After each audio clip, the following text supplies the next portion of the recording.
When I was training at Spurgeon's, Michael Quick was our principal, and he used to say, anyone can get invited to speak anywhere once. We've got these three sessions today, and we're talking about the challenges of the culture we work in and the resources we might find in our own Baptist tradition for addressing some of those challenges. And so I'm going to talk to you a fair bit about bits of Baptist history, and I promise I've kind of picked the interesting, horrible, history-worthy bits. But I wanted to say two things. The first is that I will be dealing with William Carey and Andrew Fuller and the founding of BMS, but that will be the third session, so I apologise, Kansang, but it will come, I promise. The second is, you have one or two bits. You must have them when you're out preaching somewhere. You think, we're going to get this in, and it doesn't quite fit. So I just thought I'd start by telling you about one of my favourite Baptist groups, who were in Kentucky about 1810, and a group of, at the time, I think it was 13 churches, seceded from the main Kentucky Association because they had become convinced that slavery was simply wrong, and were committed to the abolitionist cause. And up to this point, the story's going really, really well. Then they formed their own association, and it happened they were situated between the Licking River and Locust Creek. And so they decided to call themselves the Baptized Licking Locusts Association.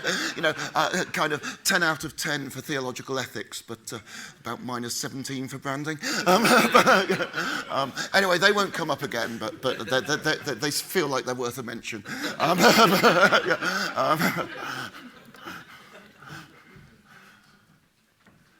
Now, we've got these titles, Real Community in a Lonely World and so on, and it's probably, by world, I don't mean global. I don't mean what Kansang's just been talking to us about. I honestly don't know how lonely the world is. I imagine it varies quite a lot, and there are places where communities are actually still working really well. But the worlds that we live in, and I know those will be different for each of us, that some of us will be in city centres or towns or suburban or rural places. There is a diversity of cultures, of course, across the UK, but there are also commonalities. And one of the current commonalities is that loneliness is just endemic. There are variations in all sorts of directions, but whether it's slightly higher or slightly lower in your particular place, it's endemic. What do we mean by loneliness here? Why don't you take a couple of minutes and turn to whoever's next to you, or if you don't like whoever's next to you, move. And we'll all be watching, and I'll be passing names to the regional ministers. Just think of one story that if somebody said in your ministry, what has exemplified loneliness? Just swap a story with whoever's next to you. Yeah, never ask a Baptist minister to tell a story. It's one of those great secrets, isn't it? You know, people talk about, you have to preach. You go to the local ecumenical fraternal, and do you really have to preach 20, 30 more minutes? I could do that far easier than preaching 3. Yeah, far easier. I was trying to think about a story of my own, and actually the one that actually, before I do that, anyone hear a story that they think is so great, the rest of us ought to hear it? You're all rubbish. Okay. Or you were still doing the introduction, because yeah. I thought of it sometime in a previous millennium. You know, this is going back a bit, but from my own experience, and I was a student. And a bunch of us from university friends had arranged to go to Spring Harvest together. And for some reason I was travelling at a different time to everyone else, and I got some bad news that morning before setting off, and the journey was a bit of a nightmare, and I ended up hitchhiking the last bit, which was better than it could have been. I kind of got into the car and someone said, "Where are you trying to get to?" So I said, something called Spring Harvest at the Butlins camp, and this chap said, "Oh, I don't need to evangelise you then." Which was a bit presumptuous, but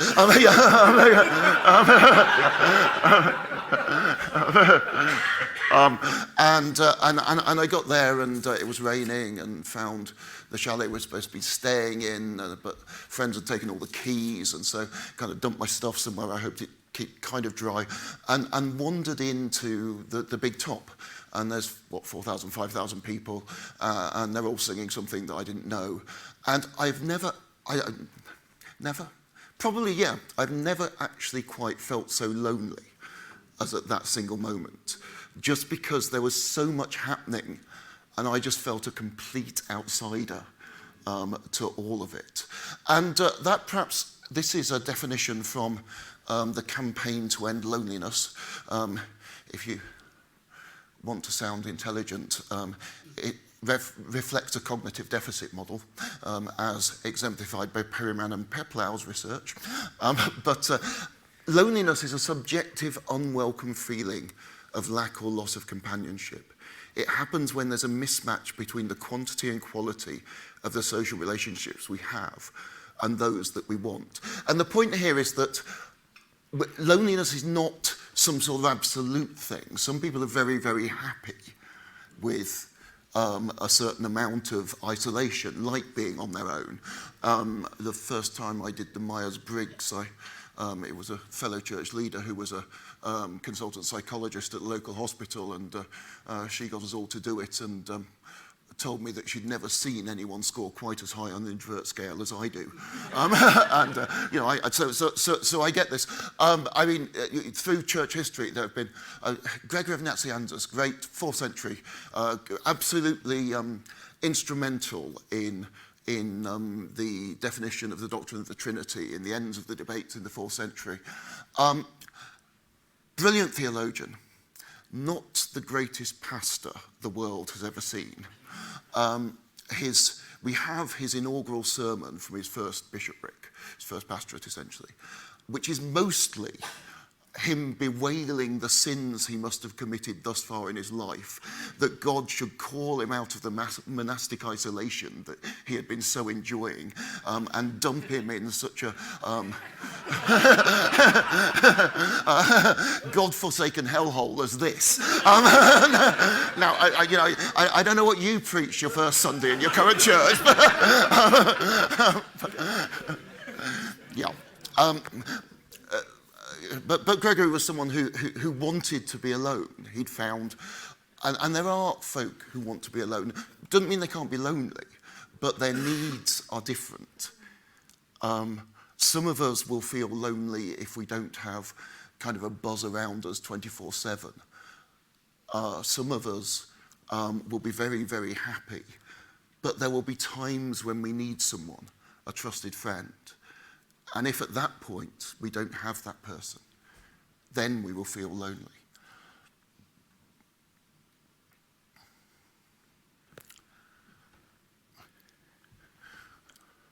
Types of loneliness: emotional loneliness, the absence of meaningful relationships; social loneliness, a perceived deficit in the quality of social connections; existential loneliness, a feeling of fundamental separatedness from others and the wider world. There are others that people list, but I think there's that moment when, although actually it seems that you're well connected, you feel very alone. And I think many of us have probably experienced that in ministry, because there are burdens that you alone bear. And there are moments when perhaps you're sitting in your leaders' meeting and you suddenly realise that there's something that you've been carrying that actually you can't share, perhaps just yet, with the others in the room. And you feel the burden in a way that you don't very often. More common, perhaps, the social loneliness, the person who is on their own. They just lack meaningful connections, whether because they're a recently settled refugee and they've been dumped in a place where there's nothing, or whether they're our eldest daughter, she now works for a Christian charity called Just Love, but she did a gap year after graduating with Edinburgh City Mission, and spent a lot of time there working with both Ukrainian and Afghanistani refugees who had landed in Edinburgh, and doing various things. And she told me once she'd been with this group of women from Afghanistan who had been talking to her, and they asked her about her husband. She's 21 at this point, and she said she's not married. And she said they looked at her in shock and said, "Your father must be very cruel and very rich." Because they kind of figured a decent father would marry daughter off very quickly, and as they said to her, she'd have been worth several camels. I'm just waiting till we've got a big enough garden to put the camel. No, but you know, she was involved in the work ECM were doing, trying to combat social loneliness, trying to make spaces for people to come and be together. And you know, they're doing great work. Feeding folk haggis on Burns night may have been a mistake, but otherwise they're doing great work. Existential loneliness, that moment, and maybe some of us know it after a medical diagnosis that was shattering, or after a bereavement, close bereavement, and you just feel separated, other. That's how I felt in that spring harvest tent. Nothing, I mean, I've done spring harvest from various angles, and since I didn't bring my Graham Kendrick as my worship leader t-shirt.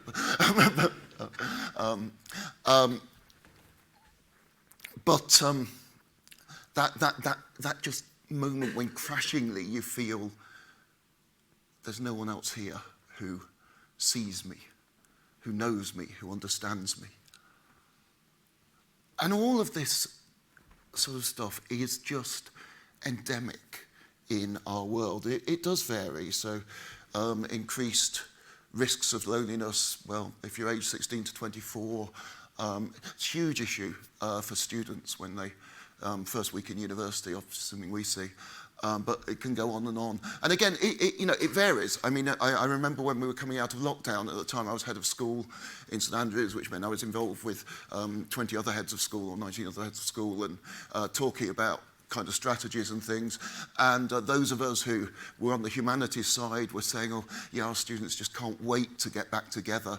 And my colleague who ran the computer science department said, actually, I think if ours could stay in bed and watch a screen for the whole of their degree, they'd be...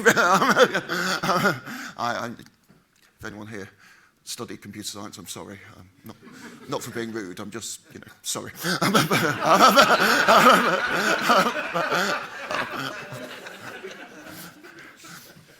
But when folk land, loneliness is a massive, because you're there, you're behind the door, and everybody, this is one of the great secrets that it's really important to try to tell people, everybody feels, I don't know anybody. And everybody, or nearly everybody, puts on a good show of being happy and vivacious and involved. And because of that, they're all looking at each other thinking, everyone else has got it together and I haven't. Everybody in the room's thinking everyone else has got it together and I haven't. But it's... I have a colleague, Madhavi, we do a kind of big welcome ceremony for all undergraduates across the university, and one of the things we try to do is just speak into these things. Madhavi got the gig of doing the talk one year, and she told this she told this wonderful tale of her own beginnings at university. She'd grown up in Southern California, tough life, and went to university in Wisconsin, north of the States, and she started in January. And so her first morning at university, the weather was very much like this. Snow coming down, cold, everything else. Teenager from Southern California, she hadn't got a clue. And so she said, I didn't know what I was doing. So I washed my hair, and without drying it, went outside. And her hair froze solid. And she said, of course, she didn't have either any appropriate shoes or any real understanding of what an icy path was like. So pretty soon, she slipped over and half her hair broke off. And she said, in some ways, she said the only thing that kept me there beyond that first 30 minutes was someone came along, took off his woolly hat and said, you probably need this more than I do. And her moral was, I don't know how your first day at university has been, but mine was worse, which I'm not sure yeah, maybe it helped. It is the case that women report more loneliness than men for whatever reason. Obviously, if you're single or widowed, obviously it's too strong, but there's ethnic, it goes with mental health. If you're renting, probably because there's an instability, you're moving around, you know, if you're living in one place for years, whatever your relationship with your neighbours, they're at least there. And lots of things about social context. So you will know in your patch that there are communities which somehow work, where folk know each other, where they talk, where they put things on. And there are communities where it feels like, although every dwelling is connected, it's all part of the same tower block or whatever, there's no connection between the people in the dwellings. They're just and those sorts of contexts, of course, change the prevalence of people reporting loneliness. But sorry, try just to press one button. These are figures from 2022. 50%, you know, near us. So half of adults report being lonely at least sometimes. 7%, that's 3.83 million people in the UK, say they are often or always lonely, what's defined as chronic loneliness. 3.83 million people say they are often or always lonely. Or 7%, what's your town? St Andrews, where I live, well, just outside the village, but small town, about 20,000 people.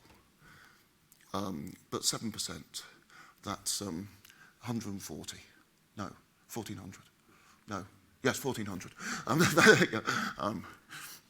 That's 1,400 people in my small town saying that they're often or always lonely. And immediately you start thinking of people you know, but the very fact that you know them probably means they're not the worst off. It's the people who you've never met, who are the ones who really, really feel this. These numbers, of course, leapt during lockdown and during the pandemic. But one of the interesting things is they aren't going back down. For whatever reason, they're staying where they got to during the pandemic. Maybe that will change in another year or two. But it seems that there was some sort of change in, we lost relationships that we haven't regained, or we fell into patterns of life that were isolating and we haven't found our way out of them yet because we're still working from home or whatever it may be. Somehow the loneliness that became real during the days of lockdown is still significantly with us. You probably know you might not have known it was 49.63%, but you know this stuff. You're pastors. You know the people you meet who have needs. You know about loneliness. What have we got? This is actually a picture of my church. This isn't our building, I hasten to add. This was about 6 years ago, as we said farewell to our previous pastor, and we rented one of the university rooms. One of the joys of university rooms is we have an awful lot of very hirsute gentlemen in black on the walls. In fact, I recently led our school through a reflection on EDI type issues, and one of the things we did was commissioned an oil painting of a woman called Lucy Menzies, who actually she was Episcopalian. She's commemorated in the Scottish Episcopal Church's calendar because she was a mystic of some note, also a scholar, and had some connection with us. And we have this room which is just absolutely full of men in black. And so we kind of thought, well, we'll put an oil painting up of a woman. I don't know if you've ever commissioned an oil painting. It's an interesting experience. All sorts of things you discover that you never knew. The artist has finished it. Great, when can we see it? In about 6 weeks' time when it's dried. Oh. And so on and so on. But anyway, we were saying goodbye to and we rented this university room, and so we had some of the university staff just serving drinks and providing soft drinks and providing food and whatever. And I want to preface this by saying I'm talking about my church because it's a church I know. We are not perfect. We are very far from perfect. In the last year, as elders, we have dealt with a situation where 2 members of our leadership team weren't speaking to each other. We're not perfect by any means, but we got together and we had this do to say farewell to Andrew, and one of the lads serving was a sixth former at the local school, same year as our eldest daughter at the time, and he was in school the next day saying, anyone know about this Baptist church? He said, I was serving at this do, and there were all these people, and they were all sorts of different ages and from different places and different ethnicities, but they all seemed to be like a family together. He said, I really want to know what those people have got. Now,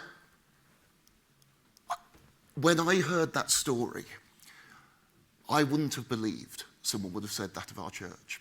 And I want to tell you now, almost certainly, someone would say it of your church. You don't realise it, because on the one hand, it's your job to see the problems. but on the other, there is this thing that, for us, it's normal. We expect church to be community. And so we don't notice that we're living something that is profoundly countercultural, remarkable in the eyes of the world. I've seen this in various places. I was in Chattanooga, Tennessee, speaking at a place. Friends Kelly and Tabitha had invited me, and on the Sunday we went to church with them. Small church by American standards, about 150, 200. Meeting in a rented warehouse, PCA, Conservative Presbyterian denomination. But the pastor there in Tennessee had decided that he wanted to pastor a community that reflected the community of the city. And so in this church, the congregation was kind of a third African American, a third Anglo, a third Hispanic. And just the one Sunday morning I was there, he actually stopped what was going on twice to say, okay, we could misunderstand each other here. We just need to talk about this, because some of us will be expecting this and some of us won't, and unless we understand our different expectations, we're going to have a problem. I was blown away, actually. I was so impressed, and I'd already got in my head about 3 different people who would stump up the money to bring him over here to do a lecture tour. So I said to Kelly, you must introduce me, and he introduced me, and I suddenly realised that ministry in the UK was forever closed to this particular pastor. His name was Randy Neighbours.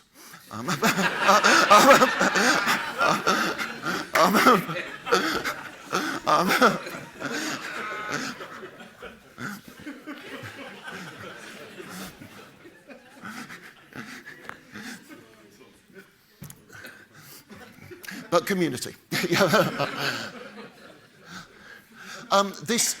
This is what's currently Plumbers Hall in London. I want to talk about a meeting that happened there in 1567, which didn't happen in this hall because the old one burnt down in the Great Fire in 1666, but this is kind of what replaced it. I doubt it was quite as nice as this back in the day, but it was one of those, because back in the day it was actually the hall that the plumbers owned and had built to meet together, and maybe your experience of plumbers is different to mine, but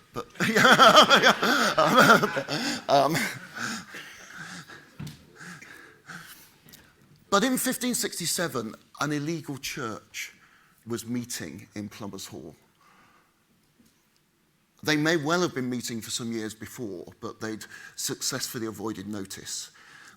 We know about the 1567 meeting because it was raided and those involved were arrested. The then Bishop of London, a guy called Edward Grindal, interrogated some of them, and we've got a record of what they said to him. And there was a guy called John Smith, not the one, we'll get to the Baptist one later, but this is John Smith with an I, not a Y. Maybe he was called John Smith, maybe that's just what he told the bishop, who knows.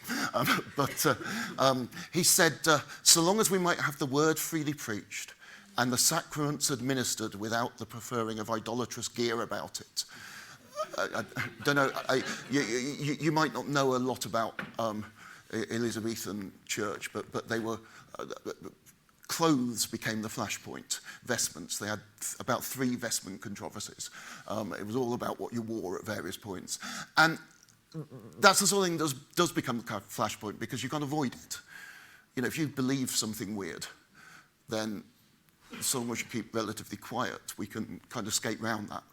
But if you think you need to wear a white lacy dress and a beard to celebrate the Eucharist, and I think that that's really not a good idea, we've got a problem, because we're not going to be able to share in the same Eucharist if we really care about it enough. Sacraments administered without preferring idolatrous gear about it. We never assembled together in houses. But when it came to this point, that all of our preachers were displaced by your law, then we bethought us what was best to do. And we remembered that there was a congregation of us in this city, London, in Queen Mary's days. Mary, of course, had taken England back to Catholicism. And so they're remembering that there was an illegal Protestant congregation meeting in London during that time. And a congregation at Geneva. Some of the exiles from the Marian Church had landed up in Geneva, and they'd formed an English-speaking church there, which used a book and order of preaching, ministering the sacraments and discipline, most agreeable to the word of God. And so they formed an illegal church after the pattern of the Marian churches, and they used the orders of service and the orders of sacrament that had been developed in Geneva. They weren't Baptists. We tend to call them separatists. They wanted separation from the national church. They were unhappy with the slow and careful progress, if it was progress even, of the English Reformation under Elizabeth. Elizabeth was trying to go slowly enough to carry the whole of the nation with her. And of course, that never works. There were some who didn't want to move at all, who wanted to remain Catholic, and so you had problems there. And there were some who, in the title of one of the great books, wanted reformation without tarrying for any. They thought the word of God demanded these sorts of reformations, and so you did not wait 1 minute once you've discovered what the word of God demanded, you did it. But then they come to these convictions, and most of them, one way or another, start withdrawing from the parish churches. And they start meeting together. And they're suddenly faced with a question that nobody in England had really faced for the better part of 1,000 years. How do you start a new church? What do you do? If you haven't got a priest who's been sent by a bishop, who's been sent by the Pope, or the King, or the Queen in that case, how do you start a new church? And the answer they came up with was covenant. This isn't a picture of a 16th century church. It's from a free stock photo site.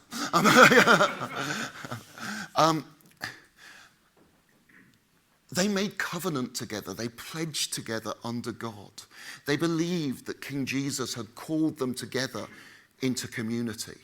And they promised to live in community together.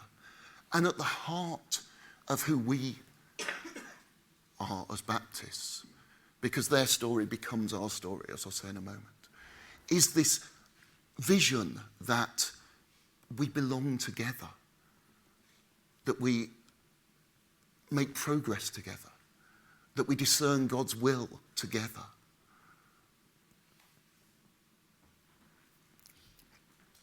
This is John Smith, he's the clean-shaven one, and Thomas Helwys, and you know something of, or you were taught something of this story when you were in college. Whether you've remembered any of it, I don't know. They're not far from here, actually, Gainsborough, top of Lincolnshire. They've got 2 congregations separated because they got too big and they needed to be apart. And one of them, Smith and Helwys, Smith's the pastor, Helwys is the deacon, and they're worshipping. And the sister congregation is led by a guy called John Robinson. And if you've heard the name John Robinson, you may have done, because his congregation became the Pilgrim Fathers. They chartered a ship called the Mayflower, and with some alarms along the way, quite a number of alarms along the way, they sailed for New England there to found a church free of persecution. I don't know what they were preaching in North Lincolnshire back in the day, but there was this little church in 2 congregations, about 60 people, and one half founded America, and the other half founded the Worldwide Baptist Movement.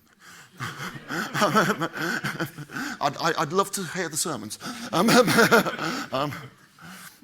Anyway, Smith and Helwys end up in Amsterdam in exile, and this had been a fairly common route for the separatists. Either they were exiled, having been caught by the authorities, or when life got too difficult in England, they emigrated by choice. But by the time Smith and Helwys and their church choose to do this, actually you're not even allowed to, because the authorities had noticed that there were quite a lot of books criticising the Church of England being published in the Netherlands, and they didn't really want any more people who spoke English and didn't like the Church of England to be near those printing presses.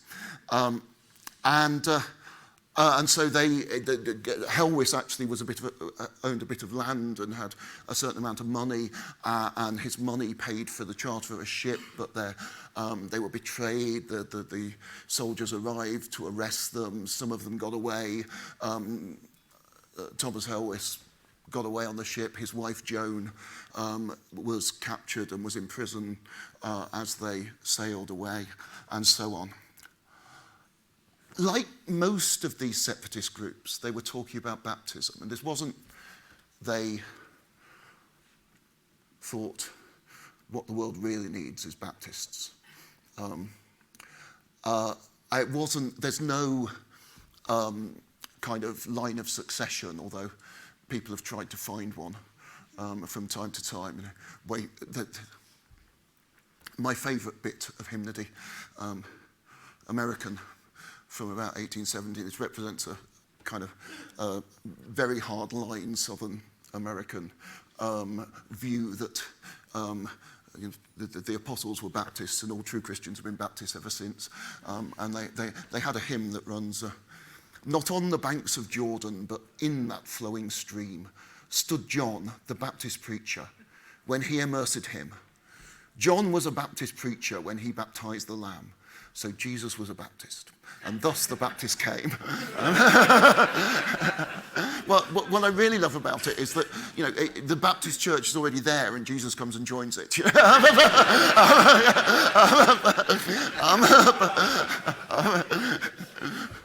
Anyway, they were thinking about baptism because they had all concluded that the Church of England was a false church, but they'd all been baptized in the Church of England. And so all of these separatist groups were constantly asking themselves questions about the validity of their baptism.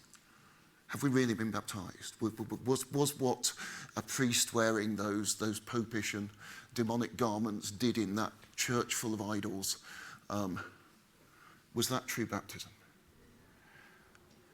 And Smith and Helwys and their friends, 46 of them, come in studying scriptures to the belief that baptism can only properly be administered to someone who confesses their own faith in Christ. And so they dissolve the church that they've been part of. And, these folks have blown all their money to flee by cover of night across the ocean into exile, in Helwys' case, leaving his wife behind in prison, because of this. They wanted to be part of this church. Now they dissolve it. And as Robinson says, writing about it, Mr. Smith, Mr. Helwys and the rest came together to erect a new church by baptism, unto which they also ascribed so great virtue that they would not so much as pray together before they had it.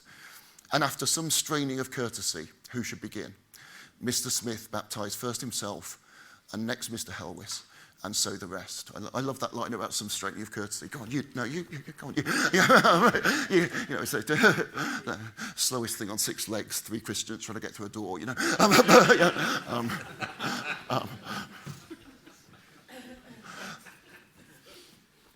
Pretty quickly they disagreed. This is Helwys again. Smith, they met the Mennonites. And Smith became convinced that the Mennonites were a true church and they should have sought baptism from them. Smith himself, he'd baptized himself and he was kind of worried about that.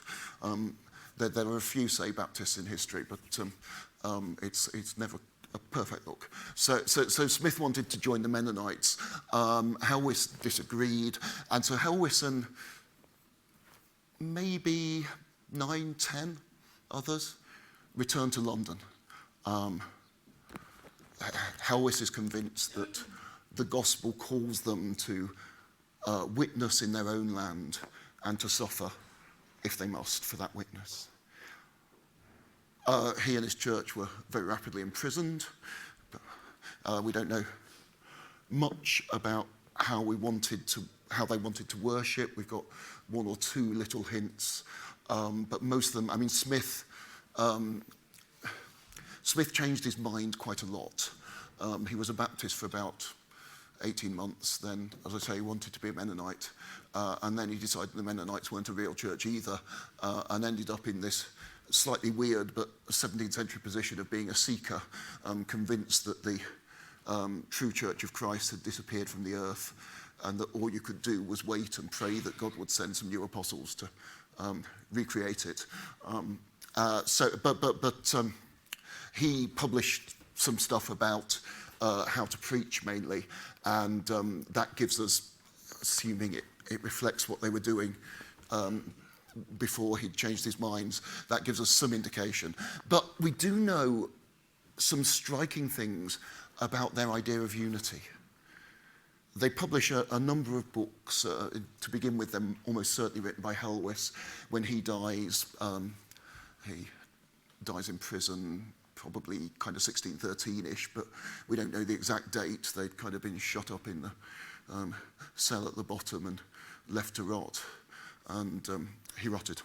But he was succeeded by John Merton as pastor of the church, and Merton probably wrote some of the other books. But all of the books were ascribed to the authorship of the whole church. One entitled Objections Answered by Way of Dialogue, which kind of gets slightly disputed because it's published just about the time we think Helwys might be dying. And so is it Helwys, is it Merton? And it's the sort of thing that keeps some of us in a job and keeps journals being published. I've got an edition of Thomas à Kempis's The Imitation of Christ, one of the great spiritual classics, and with an introduction. It's translated by Ian Blakelock, and there's a very, to begin with, very moving introduction as Blakelock talks about the effect translating this book had on him, and how he found that in his daily prayers he was kind of found himself slipping into phrases of Latin that he got from a Kempis. But then he goes on to the sorts of questions that you're supposed to, and there's a section headed authorship, and he says, the authorship of The Imitation of Christ is the sort of question that no one ever thought to ask until the invention of the German PhD degree, which hurts, to be honest.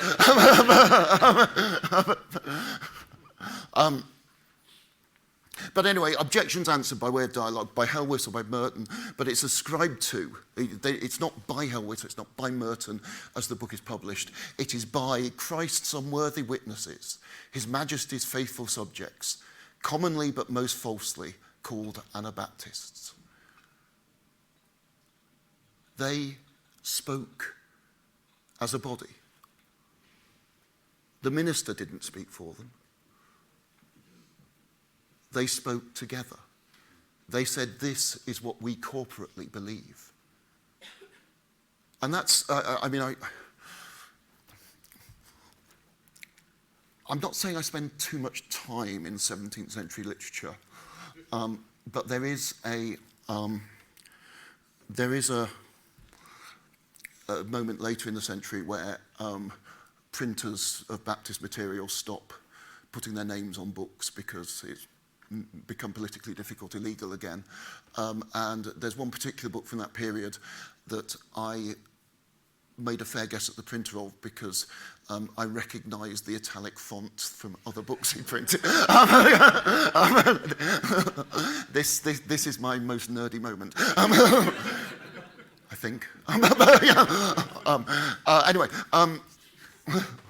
But you know, this idea of ascribing authorship to the church, not to the individual who'd written the book, is pretty much unique.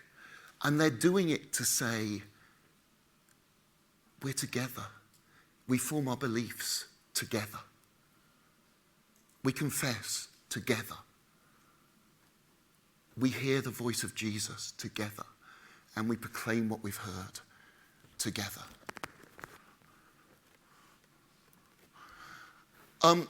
This woodcut comes from the facing page of a book that talks about Thomas Lamb, but there's no indication that it's actually Thomas Lamb.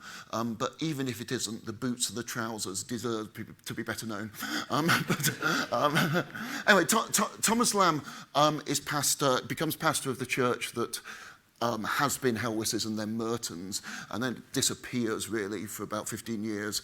Presumably they successfully go underground and aren't noticed, and then reappear in the 1640s with Thomas Lamb as pastor, and he's evangelizing across England. There are all sorts of accounts of horrific things that he's doing, baptizing people in rivers at midnight, because obviously if you get caught doing it, it's not going to be great, and stuff like this. And his church meets on the corner of Bell's Alley. I was in London with Timothy George and Curtis Freeman, two leading American Baptists, and we took a kind of walking tour of the old Baptist sites, and where Thomas Lamb's church must be, because we know it was on the corner of these two streets, is now a very expensive wine bar. So Curtis and I had a pint, and Timothy, being a proper American Baptist, has an orange juice in honour.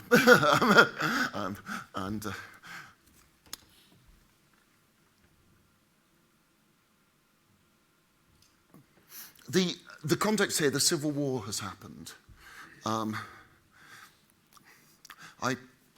spend a lot of time talking about this stuff, and I kind of feel it's, well, we've now got another King Charles on the throne. It's slightly rude to be talking about some of this stuff, because the previous two King Charleses didn't go great. But anyway, the Civil War happens. The king has been deposed. The key battle was Naseby in 1645. Cromwell has built the new modelled army, or the new model army. And what this is, every army previously has kind of been conscripts, levies. You, as a landowner, you have some sort of a deal with the local people that a certain percentage of them will come and fight for you for a certain number of days in each year if you need them. But they won't go very far because they won't get back home, and if it gets to harvest, they disappear. And Cromwell built this army out of the city dwellers who would be professional soldiers, who would stay. And they were, because of this, they were just better.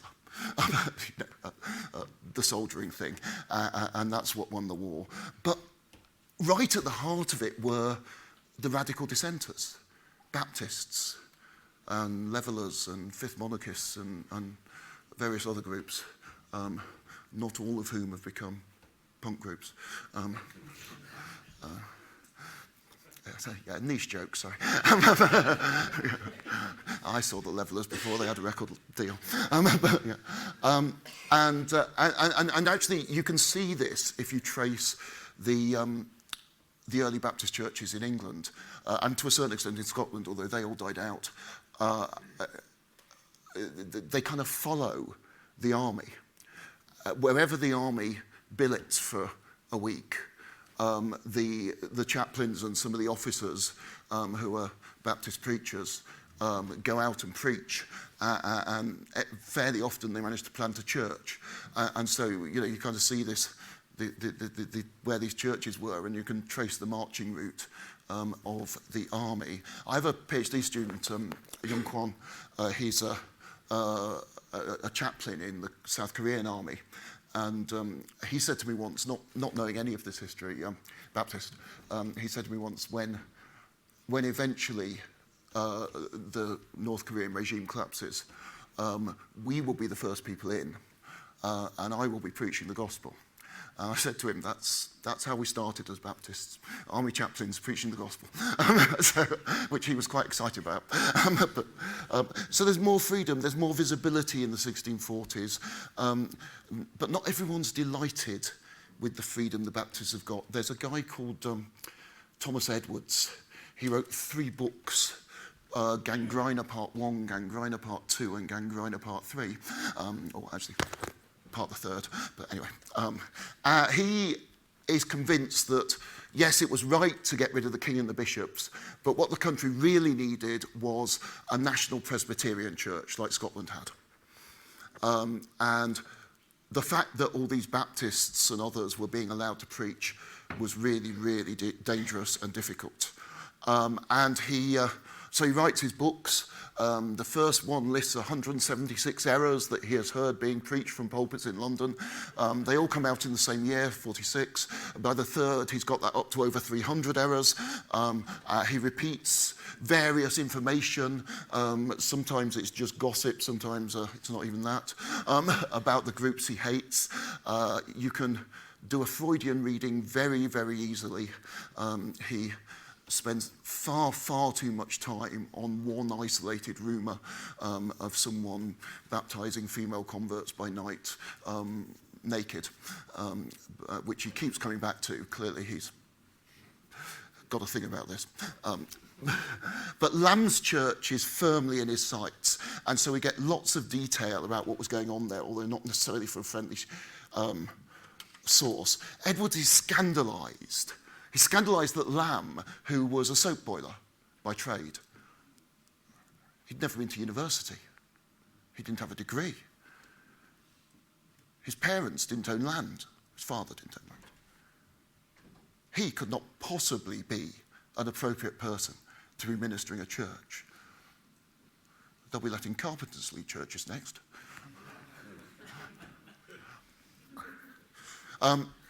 Edwards is not a big fan of believers' baptism. But the thing that annoys him most about Lamb's church is Elizabeth Attaway. Now, if I'd been saying this to you 5 years ago, at this point I'd be saying Mrs. Attaway, because he calls her Mrs. Attaway, and we didn't know her first name. Someone found it signed at the bottom of a will somewhere. So you know, that's how obscure we're talking here. Elizabeth Attaway preaches regularly in Lamb's church. She's not the only woman who does, but the other one is the wife of a landed gentleman who has an army commission, and so, although she probably shouldn't be preaching, at least she's quality. But Attaway is she sells lace on Cheapside of all things.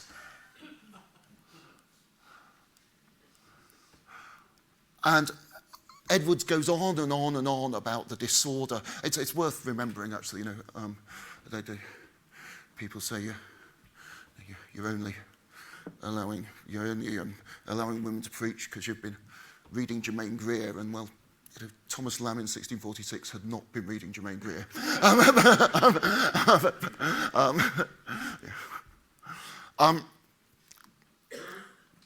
But Edwards gives the details of the disorder, as he sees it, of the meetings. There's lots of preachers.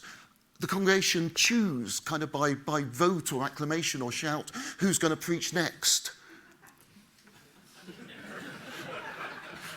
I know, you're all thinking, yes.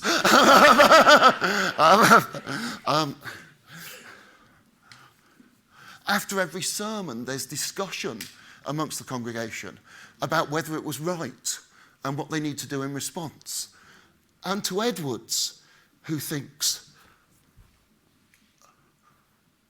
an educated preacher shall declare the word of God to obedient people who will listen silently and reverently and hear and obey. This is horrific. But it's a church that is together owning its doctrine and its life. Not just nodding at what the minister says, but thinking about it, working it out together. Yes, with the help of preachers, but together they will decide what it means for them to follow Christ. Now, Lamb's Church is also a hotbed of political radicalism. A bunch called the Levellers start there. There's one of my favourite stories of the period is about Thomas Venner. Thomas Venner we first hear of, he's a barrel maker in the Tower of London, but he's dismissed from his job for plotting to blow up the tower and various other misdemeanours. Yeah, if it had just been planning to blow up the tower, then we'd probably have gone with a final written warning and some, you know, some mentoring with someone who's good at non-explosive solutions to workplace. Anyway,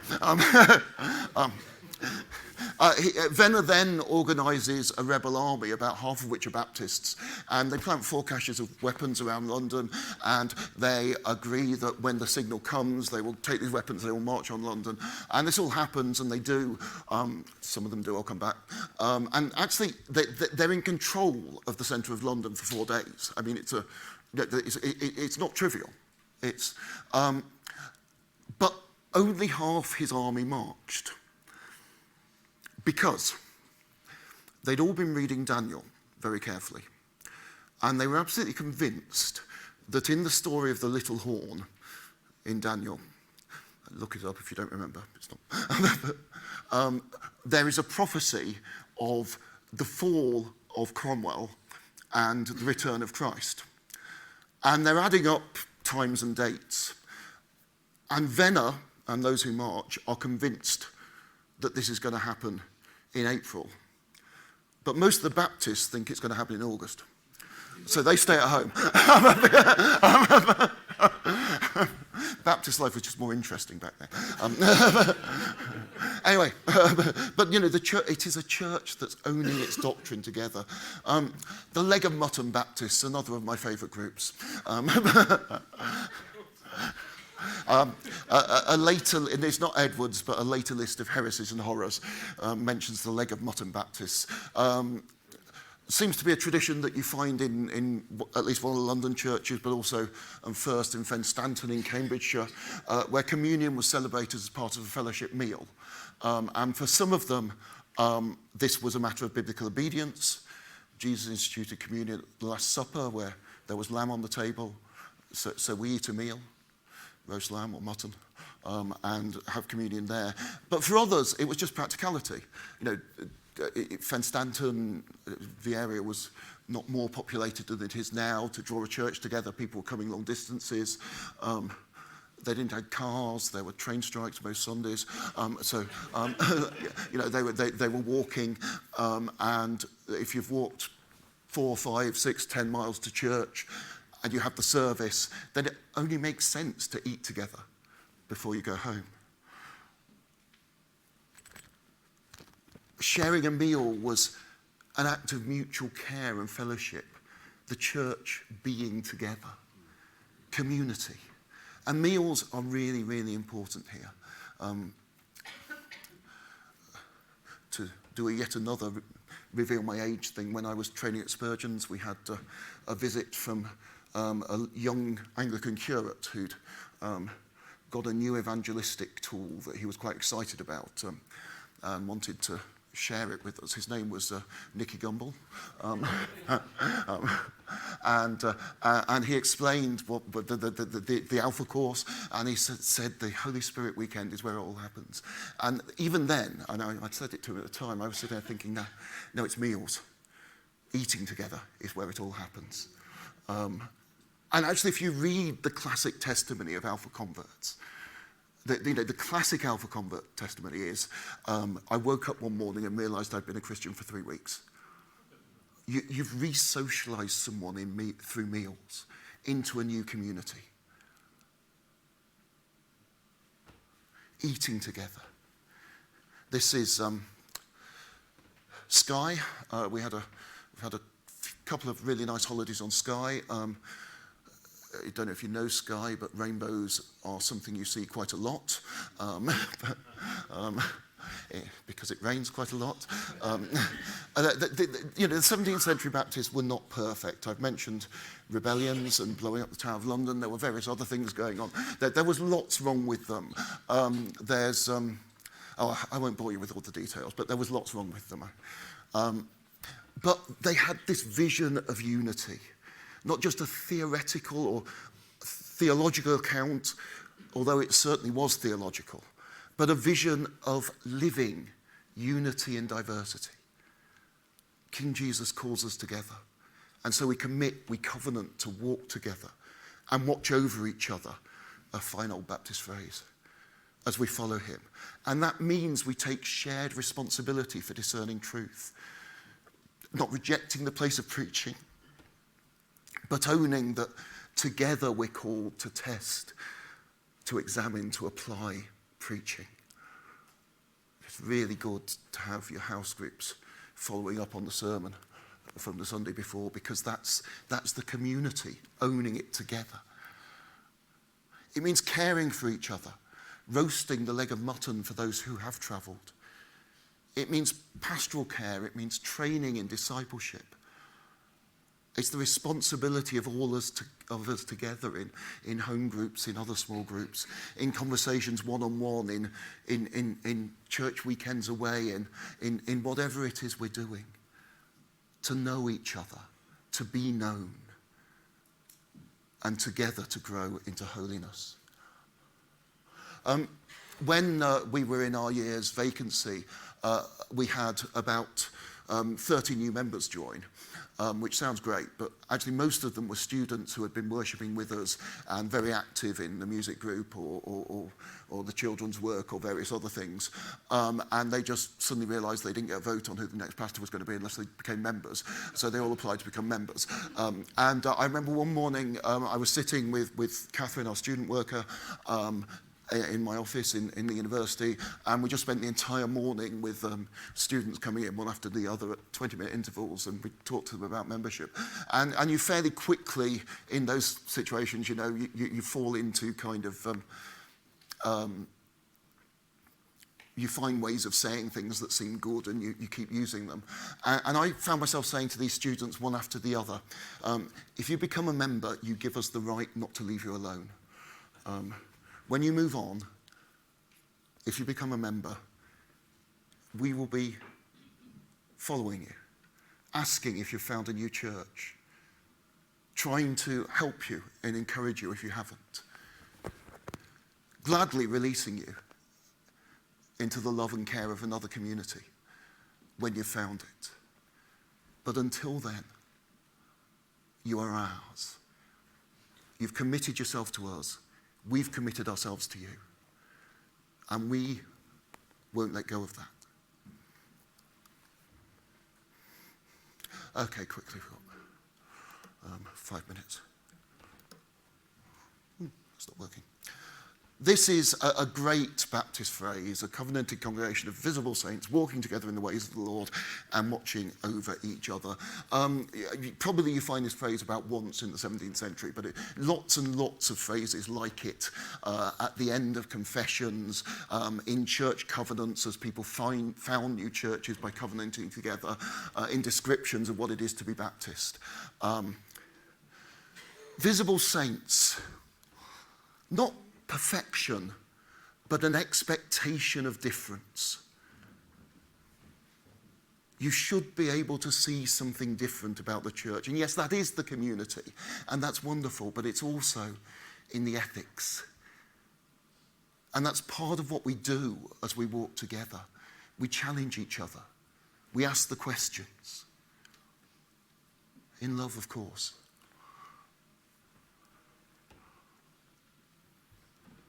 It's a noble vision of holiness, but it's a vision of holiness that only comes. I once wrote in a book, Baptists become holy together or not at all.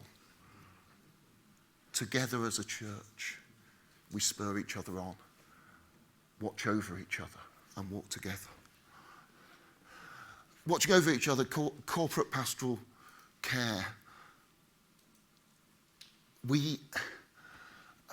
I was reading something just yesterday on the train, I think, and it was one of these classic things by a pastor about this was a Presbyterian pastor, about, you know, what you do when the church grows and the pastor can't himself, it was that sort of Presbyterian, look after everybody in the church, and that wasn't a real problem because, you know, it's the pastor's job. That's what it means. Not for us. There are folk who expect that. You know there are folk who expect that, and you know the problems. But we watch over each other, which means we expect that others will watch over us if we're leaders or pastors in the church. If your leadership team, your elders, your deacons, whatever you've got, aren't challenging you, probably about how much time you're not taking off, then, you know, something's gone wrong. That's part of their job. They should be watching over you, making sure that you grow. One of the things that annoys me repeatedly in life is people talking about John Bunyan's Pilgrim's Progress. And you often meet these things that say, oh, it's wonderful in all sorts of ways, and then say, but he's got no account of the church, which is not just wrong, It is so mind-numbingly wrong that I cannot believe how anyone... Because he doesn't have any account of a church building. There is a bath in Interpreter's House, so he has a bit of a baptism. There's not much about communion. But from the moment he is converted to the end of the book, as he is crossing Jordan, going through death to the promised land, he does not walk one step of his way on his own. The companions change, but always there are two of them, at least, walking together. That's our vision of church. Saints walking together in the ways of the Lord. Care, discipleship.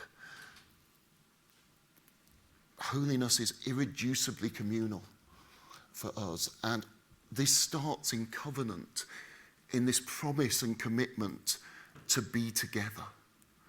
When you come into membership, we say, we're not going to leave you alone. And we ask you graciously not to leave us alone either. Let's say what we hear Christ saying, humbly having it tested. I was talking to a friend, a young minister, about 3 weeks back, who was, as so many of us do, perhaps particularly when we're starting out, going through that business of questioning his calling. And he's someone I know pretty well, and I do claim the right to speak fairly directly into his life. And I said, look, you may not be sure about what you felt, but that's not what matters. You submitted yourself to a church who said they believed you were called to ministry. They sent you forward to a union, and a board met who said that they believed you were called to ministry. You came to the church you now pastor, who said they believe that you were called to ministry amongst them. If you're now doubting that, that's completely irrelevant. When they start doubting it, there's a conversation to be had. But for now, we're covenanted together and we walk together in the ways of the Lord, known and to be made known. Real community, messy, difficult, issues, problems always, but astonishingly countercultural and astonishingly attractive.